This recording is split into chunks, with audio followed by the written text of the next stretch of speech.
What's up, guys? This is John Daw with iHeartAnxiety, and this is the special video that I was talking about earlier. This is going to be the first interview for iHeartAnxiety. Uh, it's in a completely different series. It's not a part of the vlog series. I'll have its own playlist for multiple people that we'll interview down the road. But this right here is our inaugural champion. He's my Halo brother from another mother. Uh, he's agreed to come on here and talk about what he feels mental health is and what it isn't.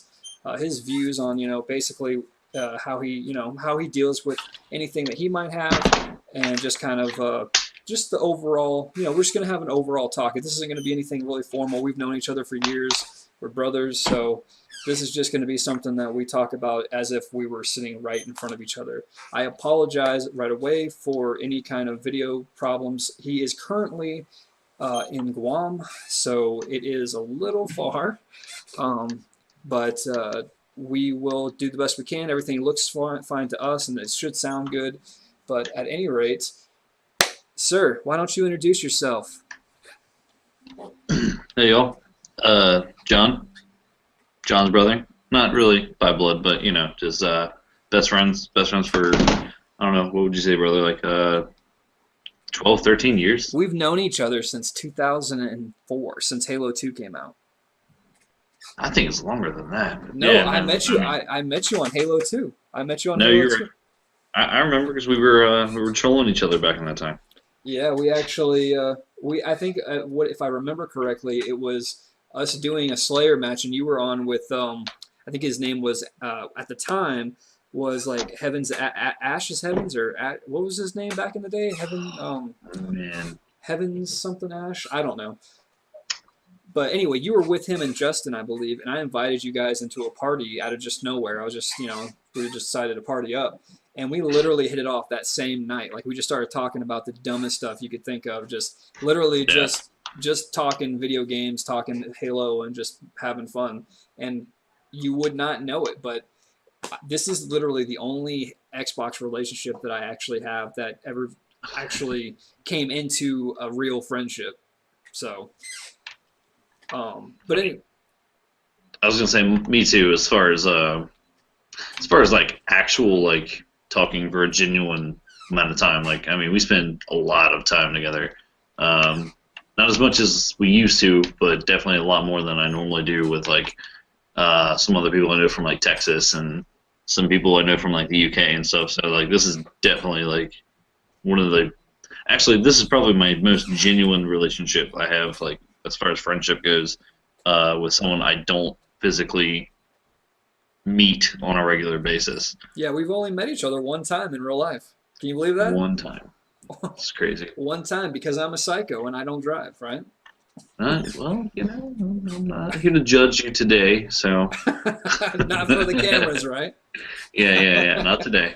Okay. Well, how about this? Why don't we start things off nice and nice and slow? Is there anything you want you people to know about yourself, as far as like where you're from and all that stuff? So as everybody knows, people from Kentucky are backwards hillbillies. That's where I'm from. That's where a lot of my ignorance comes from. A lot of my more harsher way of thinking. I wouldn't say closed-minded, but I would definitely say I'm a little absent-minded, and I speak before I talk a lot. So we'll see what the people think today. Okay. And yeah, you're in the military. I mean, so obviously it's not exactly easy for you to just sit down and talk about mental health and stuff like that, because you don't want to because a lot of people in the military, I think, are kind of alpha male, and they don't want you to talk about the softer side. You know what I mean? Well, I would say being in the Air Force, I would really honestly just say like it's more open for the Air Force. The Marines, maybe the Army, they're more shut in. The Air Force is pretty accepting when it comes to mental illness and trying to identify that and not trying to pull the whole masculinity card over anyone's head or pulling the wool over anyone's eyes, so to speak. Mm. So it's actually not as taboo as it would have been probably like 10, 15 years ago. Okay. Well, that's actually That's really good news. I mean, obviously maybe in those other branches it wouldn't be okay, but that's good that that they're actually willing to sit down and talk with you guys about mental health and how you can avoid maybe some of the pitfalls of suicide or depression while you're on tour or whatever. So that's good. Let's go You know. into let's go into right into mental health and how do you view mental health? Like when someone brings up I have mental health issues, what does that mean? What do you immediately think of that person? So when I hear that from somebody, I think I personally I just think I'm like, well, how can I get to the bottom of this? Like you say you have mental health issues, and that stirs up a lot of confusion for me. Over the years, I've struggled with my own mental disposition and how I feel mental illness affects other people's as individuals or as a group. Um, I would probably have to get with the individual like one on one, how we do sometimes, and just try to hash it out and see where I think that mental illness lies. Like maybe it's like a social anxiety, maybe it's a personal anxiety, Yeah. like where you personally you have issues with let's say it's like a type of OCD, which I'm heavily riddled with. Um, but as far as attacking it, I would just, we'd have to squash it out. And I'd have to figure, like, if you want to explain it to me, um, you would definitely have to tell me what bothers you, or, you know, what's affecting you the most for me to even try to even lend a helping hand, because you can't just come in blind to these things. Some of these people really need help, and Right, but would you say that you're kind of at the beginning, like if someone tells you that, like since you don't have like major issues, like you're pretty stable, you can go out, you can do whatever, you're able to fly, you're able to work and all that. And obviously there's no belittling what you do have, but what I'm saying is when it comes to normalcy, you're able to function pretty well in society. So when you see someone and they walk up to you or Mhm. they're talking in a group and they say, "Yeah, I have a lot of panic attacks," or "I can't go on airplanes because I'm afraid of flying," or don't you I mean, it's normal, but when you say it Mhm. right when you hear that, like right when you first hear that, at first for the first 5 seconds you're like, oh wow, that's kind of wimpy, like you're kind of a wimp. Yeah, so yeah, there is. So I guess it has to be with the male masculinity gender stereotype kind of thing. But yeah, no, that is how it comes off to me at first. Like someone says, "Oh, well, I don't like to be around people," or I have trouble in social settings, and I'm a social butterfly. Whether it's football game, or like going to a bar, having a couple drinks with some people, or even just stopping in at a restaurant, eating a burger by myself, which I personally don't like to do. I don't really like to be alone personally, so that might be one of my own anxieties myself. Uh, but just getting to know. But yeah, right off the bat, if someone were to come up and just let me know that, I'd be like, yeah, you're kind of yeah. I would probably like I said, a little closed minded. I'd Yeah, I mean, be a little off put by that. that's completely normal. So I definitely understand where you're coming from because I mean, I think if I had never gotten panic attacks or vertigo or any of the things that were happening to me when it first started, I probably would be similar. I think you can't really appreciate mental illness and what it really means to the individual because it's so diverse and it can be so many different things. I don't think you can appreciate it until you've lived it, and you have lived it, some of it. I mean, I think that your mental health issues have let you be pretty social and be pretty out there and not have to really worry about too many limitations. Obviously, we'll get to your issues in a minute here, but because I wanted to touch on that, what you had said about, because I know that there are things that you kind of do judge people for, and it's normal because you Right, don't have these things. So right, when we get back to my issues, one of the reasons that you and I haven't seen each other a lot is because I don't really, I don't drive really that much. I don't drive. I don't. It's hard for me to get in a car and be stuck in a car or far away from my comfort zone. right. Yeah, And obviously, I know that for a while, and maybe even till this day, you were thinking that that was just total bullcrap, and that either A, I was being lazy, or B, I just didn't want to put much, I didn't want to try, or whatever. Has your thinking evolved at all on that, or do you still think somewhat like it's too much, like it's just too, it's a mental thing that you need to get over? So whenever you mention it to me about your vertigo and your stuff, um, I don't think you're lying. It's taking me. I'll be 100% honest with you. It's taking me a couple of years to really delve into your situation to, like try to accept it because like I said, if you're someone who doesn't have this type of disorder or you don't you're blind to it, you're completely, you don't understand, I don't want to use the word ignorant because that's a little too strong for the situation, but I definitely like, I still I still struggle with the way that you are, and I can't fix it, but I'm growing. Like I feel like as our relationship progresses, um, I can see why you have this disorder, and I can see that you're trying to better yourself, and it's working, and it's been getting better throughout the years. But I made it more difficult on us by joining the military and, like, not even being in the country anymore. So Hey, you don't even have the opportunity to come. yeah. I can't just be like, hey, you want to come to the next state over. Now it's like, hey, I need you to get on a plane for 24 hours, and Oh then my you can God. be at my house. That gives me anxiety just thinking about it. Like I I'm just like I already like dreading just even getting on a plane.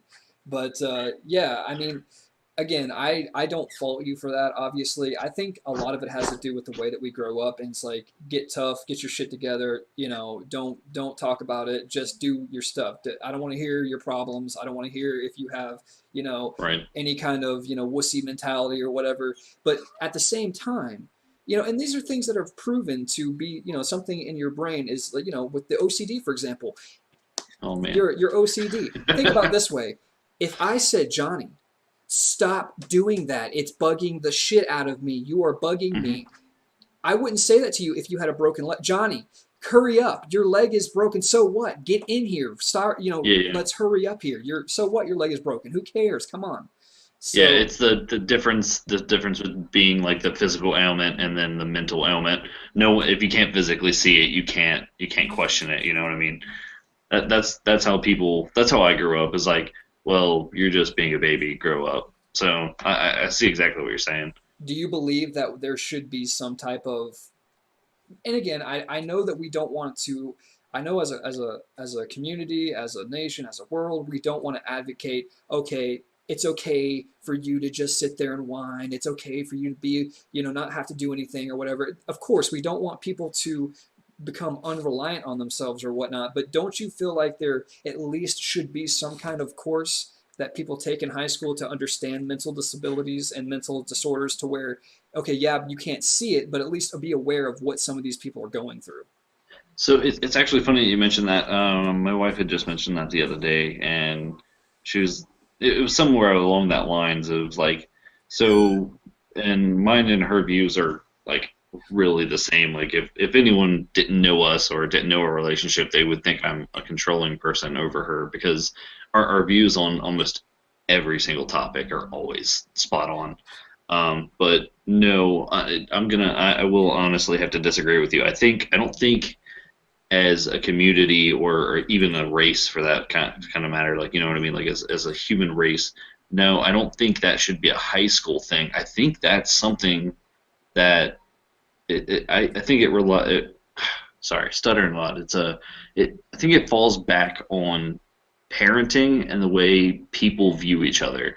I think parenting is the way to go. Like if you're gonna go ahead and say like we need that type of thing in high school elective classes or something, that's too much of an advanced course. I see school as being like, you go to school, you learn math, you learn the history of our country, and you go to get a start on your education, not to tell you, because you don't go to high school and like, hey, this is going to be my street smarts class, because we both know I have one best friend that is not street smart or street capable whatsoever. Like street Yeah. smarts is just something you just naturally learn, or and by street smarts I mean like how to interact in a normal society, or how to properly, like, without being rude, order food from someone at a restaurant, or like normal things. Like you don't go to school to be taught manners. That's on your parents. I hate to, shoot you down on that one, but on from my side, that's how I see it, and that's how like me and the wife were That's agreeing on that the other day. I mean, that's obviously it's your opinion and you're entitled to it, and that's fine. There's nothing wrong with that opinion. Obviously, it does come back on parenting. I mean, for a lot of things, but I mean, if you look at it in that light, then why do we need sex ed? Why do we need, why do we need economics, or I mean, not economics, but home ed, things like Okay. that. I mean, I I don't think it's necessarily, I mean, I understand, trust me, I get it that you should learn your values from the people that are raising you, but that's not fair to the people who don't have good parents and refuse to teach them anything about life. You know what I Yep. mean? No, you're absolutely correct on that one. Like I get that, and so I'm not saying that all parents or even some parents even have that type of mentality where they're like where they're always they're beaten down mentally on their kids. Like, hey, you're a male, you should take the masculinity portion. No, I just No, no, no, not I don't not that type of not that type of learning. I'm talking about like a specific, like just literally a class on how to interact with people with social anxiety, panic attacks and things like that. Not a, it's just it would literally be a class about mental illness and how you could afford, if you're feeling this, if you're feeling thoughts of suicide or whatever, like a class about understanding the way that your brain works and how you interact, and how what's healthy for you to do emotionally. I'm not saying that, we need to devote an entire like course to, oh, can you hear me? yeah, no, yeah, yeah. Okay. I was just saying, and again, it doesn't necessarily have to be a high school class, like it doesn't have to be something, but I feel like in some curriculum, some in somewhere, because maybe by the time you get to high school, maybe it's hard to already, change the wiring in some people. But then again, I think a lot of people in high school do learn how to become an adult, and do learn how to, really change their lives. But Hmm. okay, well we'll just call it right there. We'll just say that it's split down the middle. There, it could be either or. Okay. We'll just call it that for right now because we definitely want to, because this video could be 2 hours long by the time we're done with all this. So I have a feeling we're going to end up having to come back and do a lot of different videos and a lot of different outlooks on the way I do because like I I love hearing your side of things and then I always get a little riled up and I always want to like I guess I'm the kind of guy that's like I'm pounding things into your head like no I'm obviously right I don't like being incorrect so there's a lot of things me and you disagree on that could be some pretty viable topics for this. And okay, I think it would help people see both sides. Like, so, like, even like people that are like me will see the way that you see it, and then see the way I see it, and then find a happy medium, and then maybe something will change in them. yeah. Just like by me and you talking so long over these years, like I've learned to cope and realize this is the way you are, and you're trying to fix that. Yeah. Well, just trying to be a healthy individual, trying to make sure that I'm taking care of my mental health. Because honestly, I think at the end of the day, with the finer details, maybe you like to go out and hike, right? I don't like hiking. I'm just saying, like, at the end of the day, we all like different things. So Right. you, as long as you are being a good husband, a good father, a good brother, whatever, you're taking care of your family, that's really anybody should really care about the other person. Like, as long as they're being a good person in general and taking care Right. of themselves mentally and physically.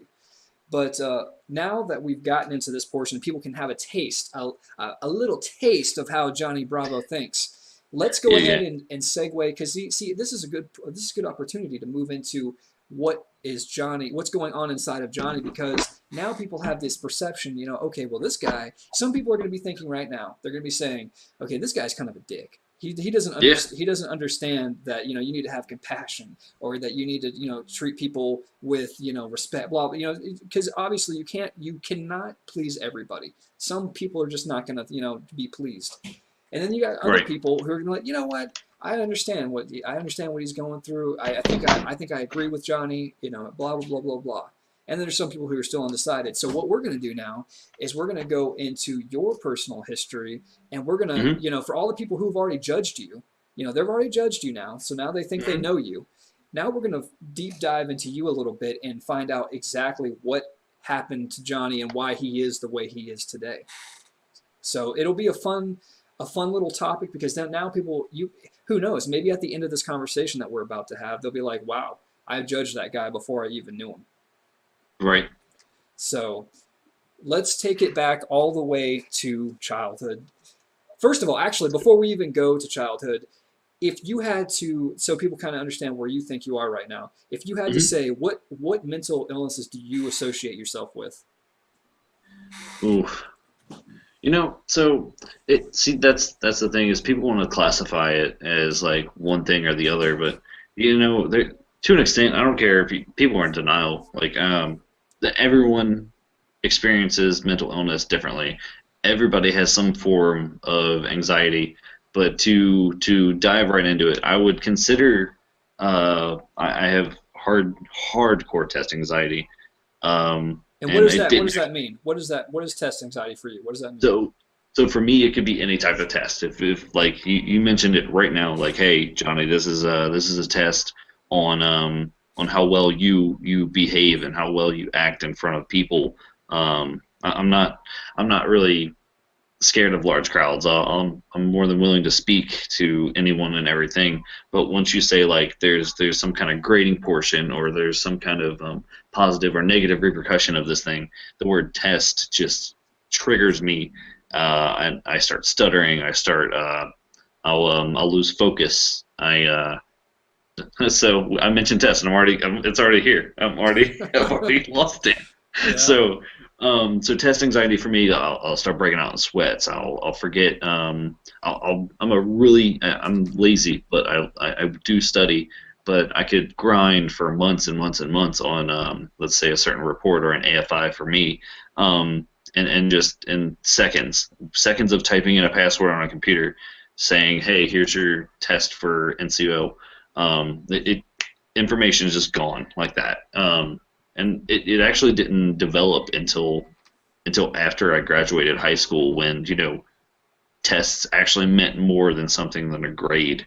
Now tests for me, any test I take within my career field or my job now being in the military, test for me means pass or fail, which means employment and being Okay. fired.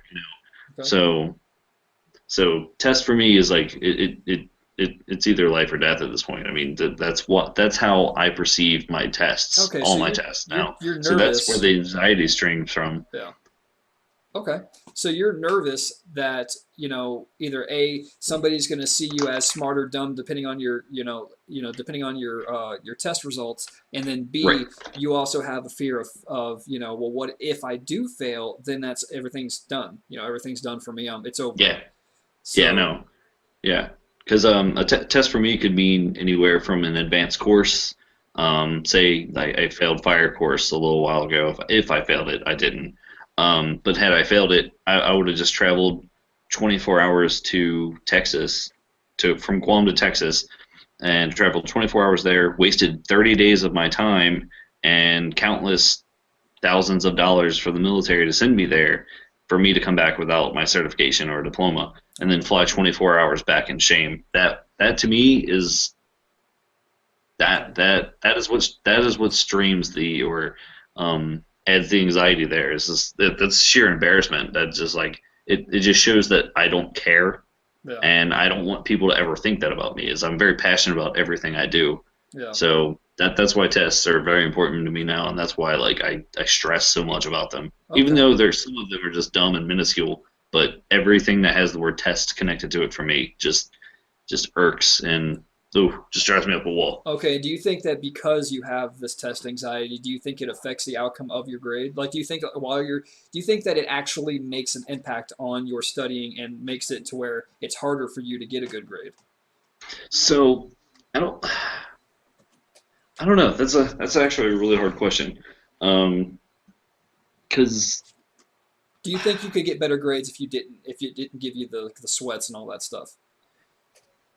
it's one of those 50-50 things. Like, yes, I think I could absolutely get a better grade. The studying wouldn't be as like it wouldn't be as grindy to me as a natural study session would be from like when I was back in high school, where I would just read over the material, be like, cool, take test tomorrow, whatever.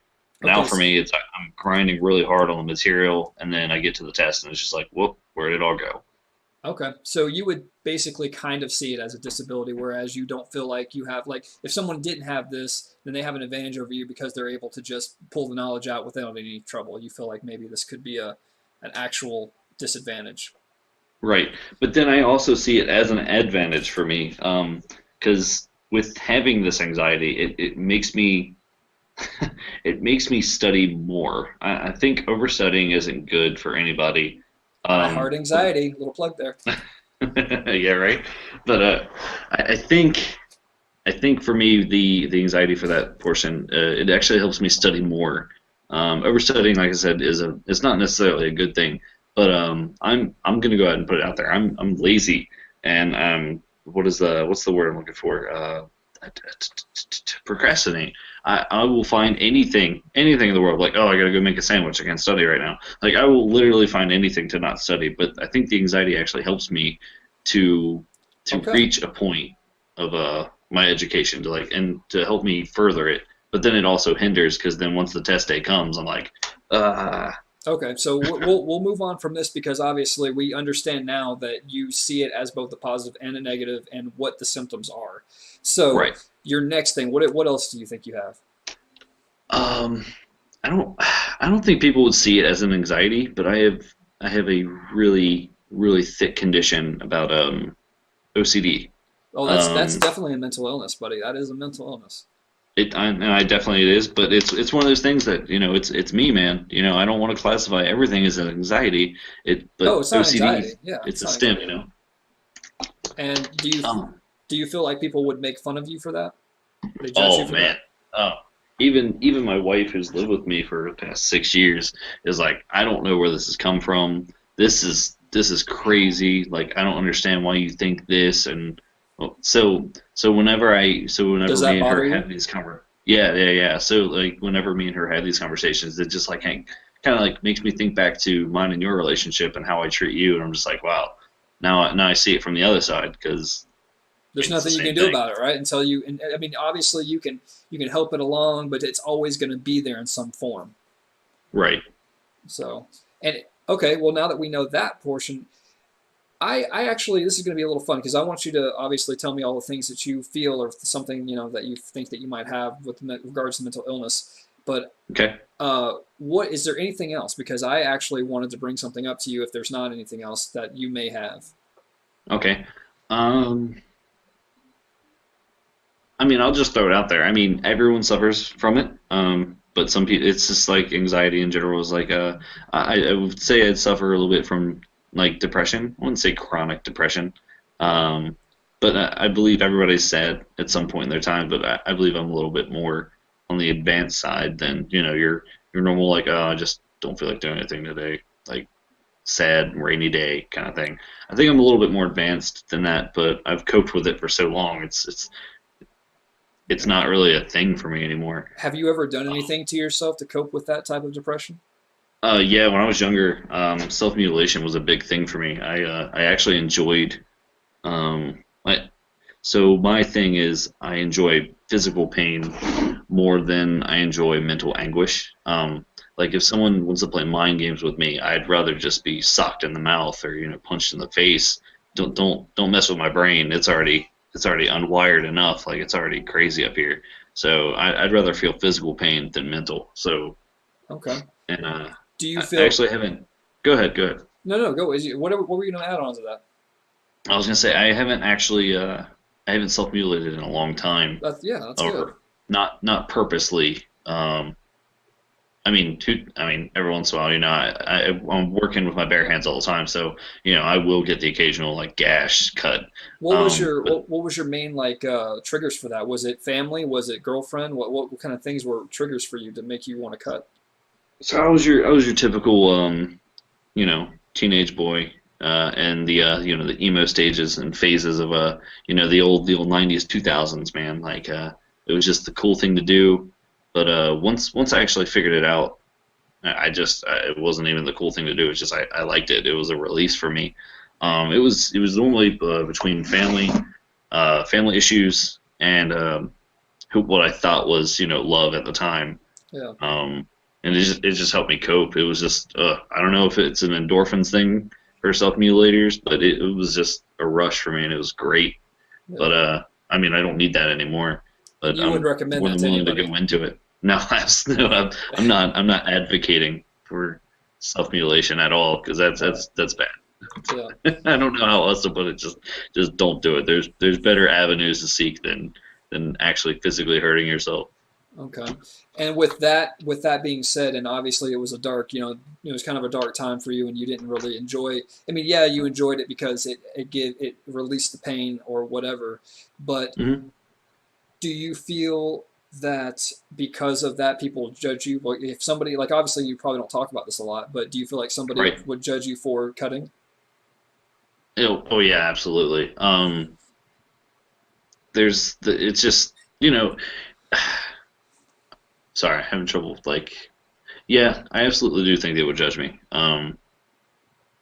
It's a, And that I don't know, feels it I'm at a feels bad. loss, middle of this here. Yeah, it feels bad though, right? I mean, if you for someone to presume the depths of you without actually knowing you, and then if you told them one line, "Hey, I used to cut," and then they would immediately run with that and say, "Oh, wow, dude, you're messed up. That's a messed up thing to do to yourself. Like, why would Right. you even attempt to do something like that?" So that being said, now you can kind of see a little bit about what people go through on a daily basis with chronic panic attacks, with chronic depression, mental, like actual clinical depression, who can't they can't just turn it off, and it's not something they're proud of, and they don't, and they hope that people see that they're more than a human, they're more than just these symptoms. They're a human being, and that Right. they're deserving of love, they're deserving of your respect and whatnot. I Right. mean, you just because you cut or you have problems, it doesn't make you any less of a human being. And people shouldn't have to stop you. And just think about it this way: you haven't talked about it to anyone. Not really. You haven't really talked about Hmm. it to anyone because you're embarrassed. You don't want people to know that about you. Right. Yeah. That's why I just try to bury it in my past. And that's part of the mental healing, right? Like, that's how you Hmm. kind of come to terms with it. And that's why we want to make this so public, so people can be like, okay, it's okay to, like, I wasn't okay, but I'm willing to Hmm. talk about it and get over it. You know what I mean? Right. And actually process and heal. Right. So if obviously you said something about family, and we'll go as deep as you want to go, but do you feel Hmm. like your parents had anything to do with that? Like, do you feel like that was something that maybe was brought on by your parents' relationship with each other or with you? Yeah. No. So from quite a young age, and I'll say that probably age 12 for me is. I wouldn't say that's the start of the self mutilation, but that's starting the slippery slope down to a John that I once was when I was a child to teenage John. I guess I was hitting my teenage years, and um, my parents were both suffering from chronic mental illnesses themselves, whether it be um, medicine dependencies or alcohol dependencies, um, which took a devastating toll on their marriage. Um, and and as a child, I mean, they would never. I don't believe. I don't remember if they ever said this to my face, but I always felt like I was to blame because I was always asking for something or I was always needing something. So I was always the leading calls in whatever their marital issues were, whether it even had anything to do with me or not. So that might have been another anxiety that I grew from their problems to me. So Yeah, I totally understand, and I feel like that's a lot that happens with a lot of kids, who, especially kids who happen to have a messed up childhood of some sort. And do you think that because maybe they had these dependencies, that they spent so much time on these dependencies, that maybe you were asking for stuff because you felt like you weren't getting enough attention, like you weren't in their line of sight, so to speak. They were always worried about themselves and what they could do for the next fix or whatever. And maybe you right, developed like this habit because you wanted more attention, and you just wanted to be loved. You just wanted to feel like, you know, they weren't doing these things, to get away from you. They actually wanted to be with you. yeah, yeah. Sorry, I'm just having trouble trying to contemplate like a comeback or a follow up to this. It's just, I mean, you're right. I mean, but there's so many other things that could stem from it. Like I wasn't an only child growing up. I had a little sister, and she also needed attention. And so we'll skip on from 12 years old to when the actual divorce hit. Um, so I'll just put it this way: my dad was just went like nuts, and my mom reverted back to a 16-year-old herself, where she's going out every night and she's doing things, and I'm picking up where she's leaving off. I'm taking care of my sister. I'm getting her after school. We're looking at her homework. We're basically, I want to say I pretty much raised my sister from the time I turned 16 until hmm, I don't know, 18, 19. Did she ever say Um, thank you? Did your mother ever say thank you for helping raise your child sister? I would say I don't think we've ever I don't think we've ever actually had the full conversation on. I mean, I definitely told her, I was like, you're not being a mother. I need you to step back up, because I've wasted my younger golden years. 16, you get a car, you start growing into your an adult life.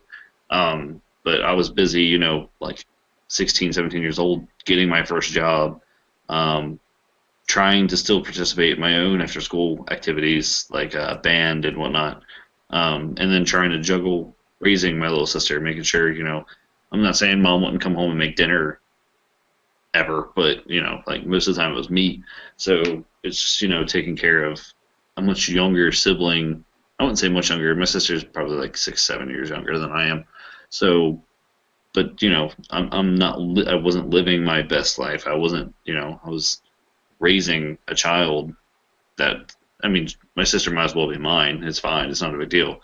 Um, but that affected me greatly, because I couldn't do what I wanted to do as a kid. But I mean, we all suffer in different ways. Right. Absolutely, man. And just so you know, I mean, your things that you dealt with, you should know that was amazing. That's amazing, brother. I mean, just to sit there and you could have easily gotten lost in your own problems. You could have easily said, you know what, this they checked out, I'm checking out. You know what, sister, kind of just do whatever you want. I'm gonna go hang out with friends, get high, do whatever I need to do. But Right. you stuck around and you did the right thing. So kudos to you, obviously. And seriously though, that right there, this is what we're talking about. These issues that people have in their young lives, nobody knows because they don't tell people because they're too afraid to talk about it. They're too afraid to say, okay, well, I didn't have the best life. I didn't, you don't need to judge me for the way that I am because obviously something happened to me that you don't know about. Right. So, Yeah. No. And if I could do it all again, I wouldn't change a thing, honestly. If anything, if I've learned anything that I want to, I can almost it as I don't want to say it was a burden, but we'll use the word burden since I can't think of any other word to use here. But as much as of a burden it was to raise my sister and take care of her, um, for the time where my mom was absent or my father was absent. My father was definitely absent. yeah. Um, wasn't She wasn't the burden.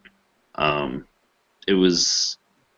Uh, Sorry, I'm trying to figure out where I was going with that.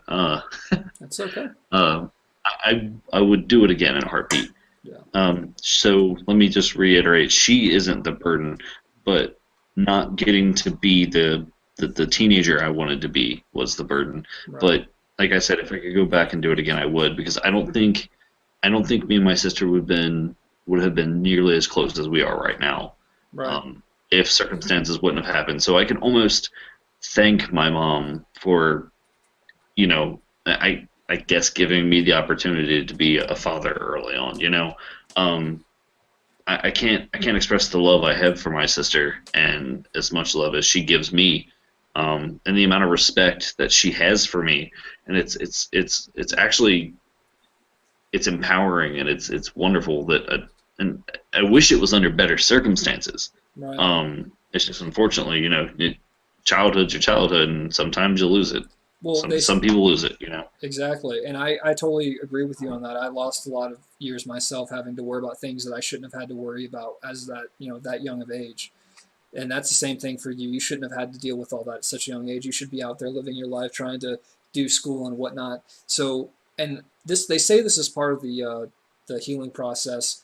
And obviously, you don't have to say anything if you don't want to. But now that you kind of have an online platform and you kind of have a chance to kind of, because they're not a obviously this therapeutic process isn't really what your parents look at, or what your family looks at. So it's not like you're saying this directly, but was there anything that maybe you would have liked to say, like something you would like to say to them about your child and what you wish you could have had, or anything at all like you that you wish you would have been able to say? Like to them then or to them now? Either one. I mean, is there, like, just think of this as, like kind of like the thing that you would say to end it all, like, okay, this is how I felt, this is, I can't believe this happened, and this is what I would like to end it with. Mm. It, no, not really. Because like I said, if I could go back, I'd do it again. Yeah. So it's kind of, it's kind of like sounds like me asking for abuse kind of thing. But I I took it with stride, and I took it how I would think anybody else would. Right. The only thing I could ask for was if I had to say anything to both of them at the same time, like them both standing in front of me, like at this time and day and age, I would just have asked them to just if they could have just made the divorce easier on the two of them. Um, because I feel like their conflicts really reflect their two between them two. Their conflicts weren't my problem, but Right. they always ended up being my problem. You kind of get what I'm saying there, Yeah. like so whether it was raising my sister or getting a job to help mom pay the bills, because I'm not saying my dad never paid child support because he definitely did, but just the income for him wasn't enough, the income for my mom wasn't enough, so we moved quite a lot.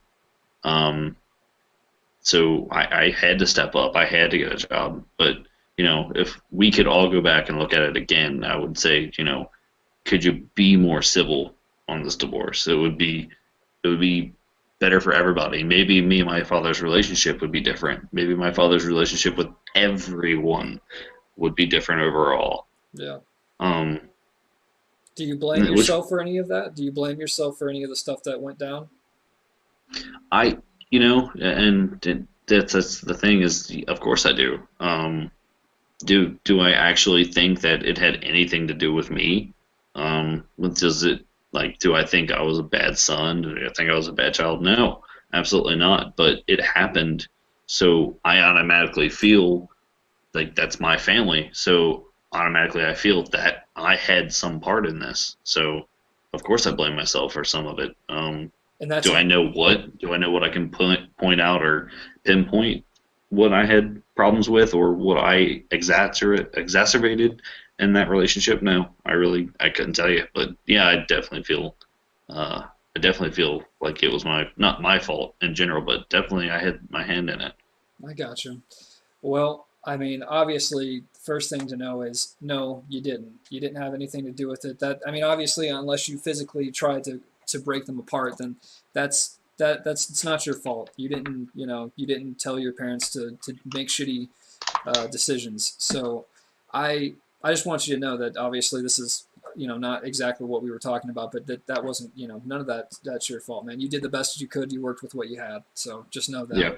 Um, Okay, well, I mean, now that we've said that, now that we've talked about that, do you would you agree that the maybe some of the stuff that that you were doing, or that you had done, the OCD, maybe the cutting, I mean, that all ties into maybe your childhood and how you were, forced into early adulthood? Yeah, I would say the cutting was one of the repercussions for my childhood. I don't even think my mother and my father even knew I struggled with self mutilation for a little while there. As a matter of fact, I don't know if I don't even remember if they knew at all. I know they seen me and they they found me once. No, I would say they I don't know, maybe they blind eyed it. But as far as the OCD and stuff Do goes, you wish they would have asked you if you were okay, like, to try to comfort you, to say, what can we do to help? Do you wish they would have maybe tried to help you? of course, any parent is going to ask you, why are you doing this? How can what have I done? They because they probably blame themselves as well. So they have talked to you Um, about it. they have, but it wasn't. I hid it so well that we only had to have that conversation once, Okay. and I didn't want to have that conversation a second time. Right. Because I didn't want them to know about it, but I wanted to continue doing it. Yeah. So I found other ways and other means of, taking care of taking care of business, so to speak. Right. Um, Okay. but as far as the OCD thing goes, that actually didn't grow until a little bit more into my adulthood, until I hit, you know, I don't well, I hit my adulthood early, so 16, 17 years old. But it didn't get worse until, maybe a couple years ago. Okay. Well, I mean, obviously, and I think that's kind of like what happened to me. I had anxiety already, like a little bit. It Hmm. wasn't like when as I was growing up, I had it already. I just didn't know it. I didn't even know my mom had anxiety. Really, I didn't know what it was until later. And Hmm.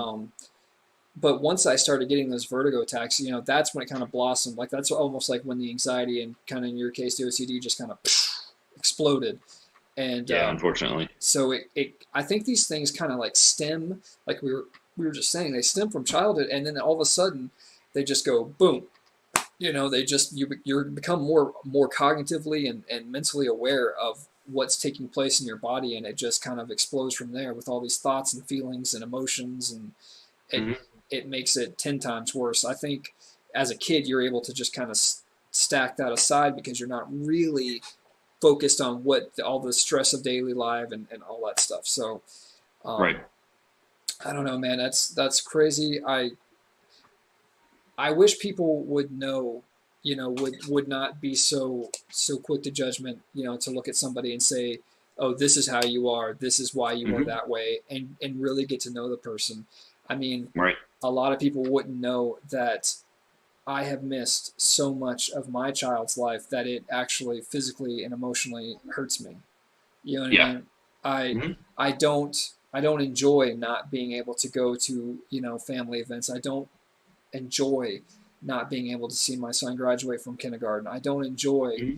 you know, my wife having to do a lot of the things for me because I might have a panic attack or I might get vertigo or whatever.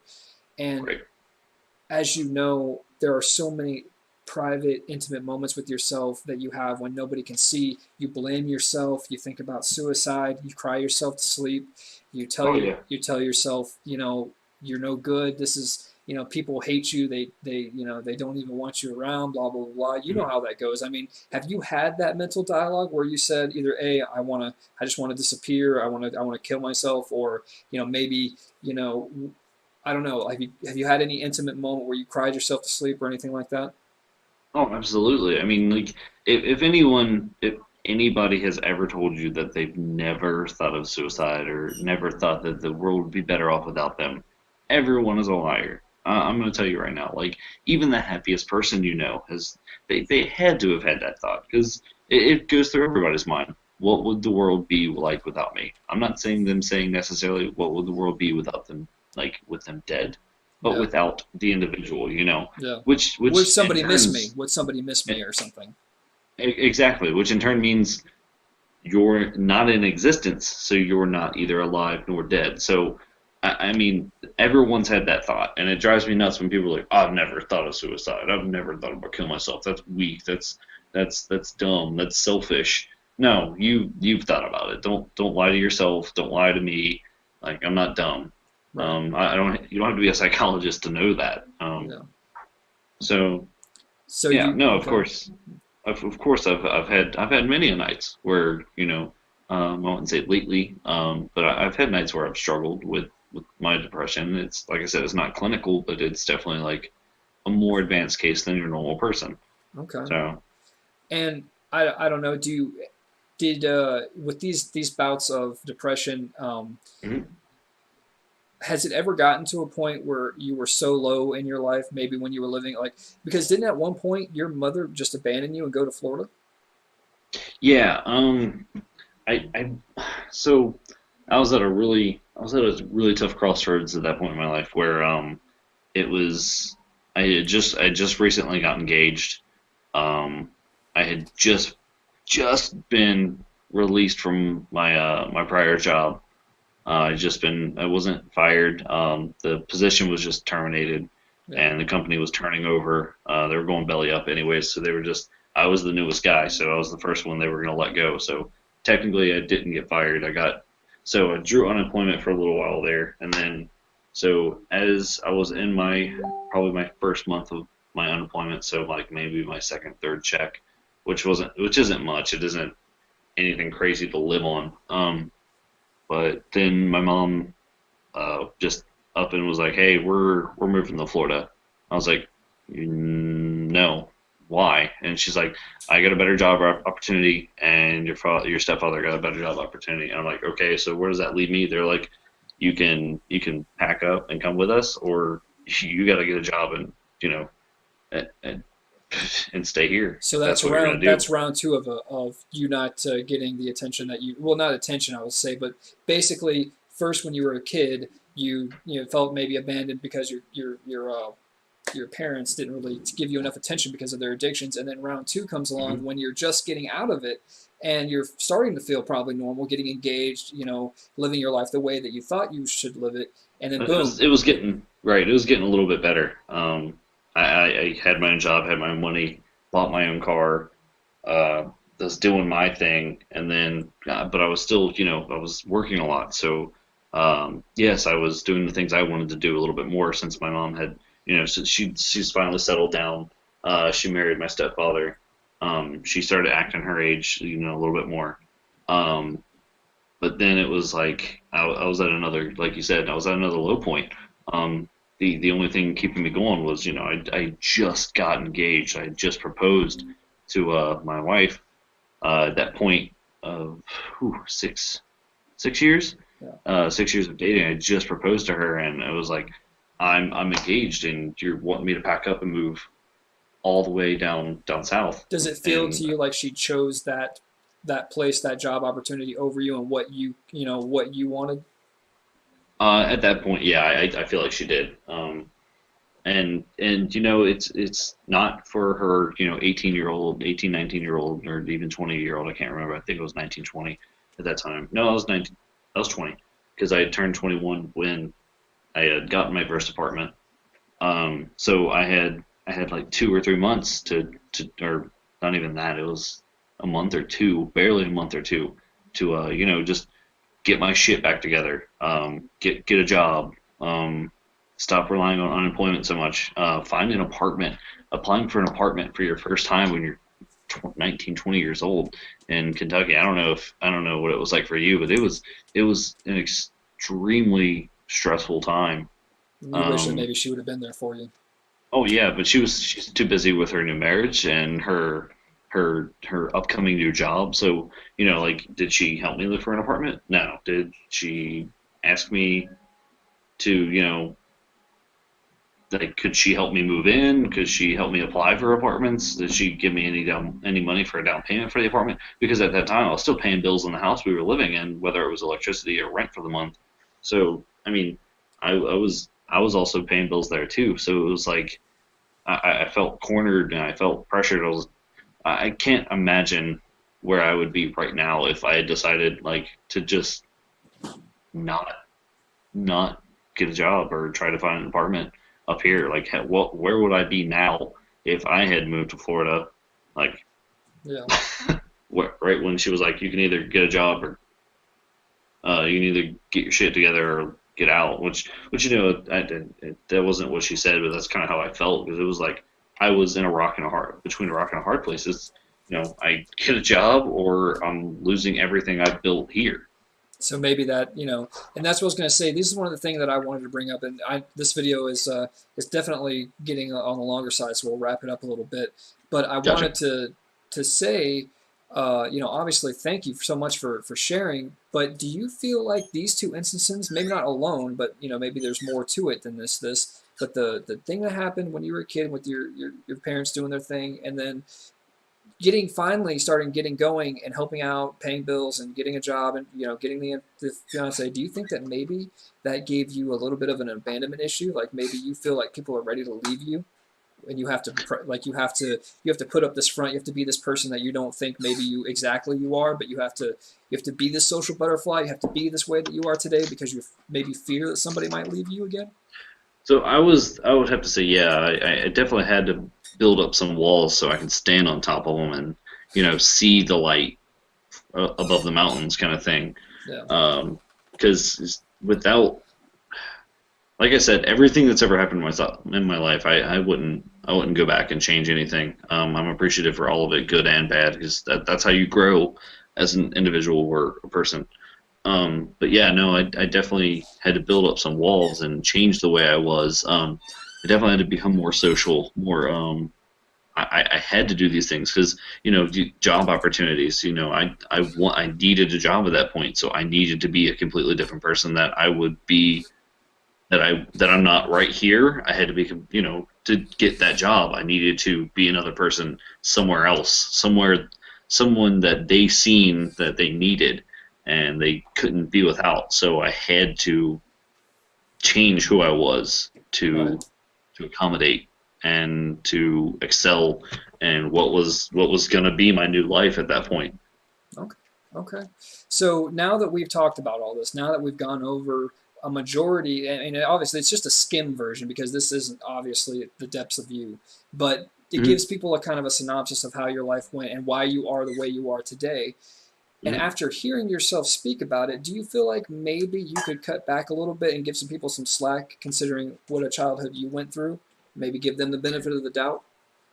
Oh, absolutely. I mean, just knowing how hard it was for me to come up to, I don't know how you were raised. I don't know how even you. I mean, I've known you for 10 to 12 years. I mean, I don't know your every historical background. I don't know like if like maybe something happened to you when you were younger, and maybe that's where this anxiety came from.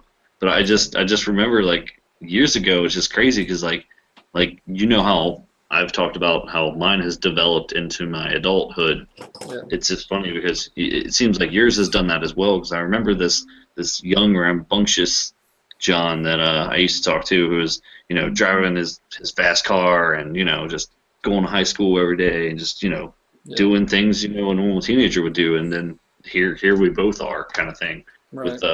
with dealing with our mental anguish, our disabilities. And what we'll do is we'll cut this, for the people that are watching, Hmm. because this video I think is already getting into the 40s. But Probably. what we'll do is I'll schedule another time with you, and we'll then let you have the floor to where you can kind of talk to me and figure out, and I can discuss, and if anything, I can at least discuss to you my feelings and how, maybe like our relationship, evolved a little bit to where I felt like maybe, what you were saying to me and how it made me feel about my anxiety and all that, and then at least again give my side of this story because now we know a little bit about Johnny Bravo, and that's not his last name, by the way, guys. But now we know a little bit about Johnny, and we'll make part two at another time where you can ask me questions and kind of try to get inside the psyche of me. We'll make it a twofer. Yeah, yeah, yeah.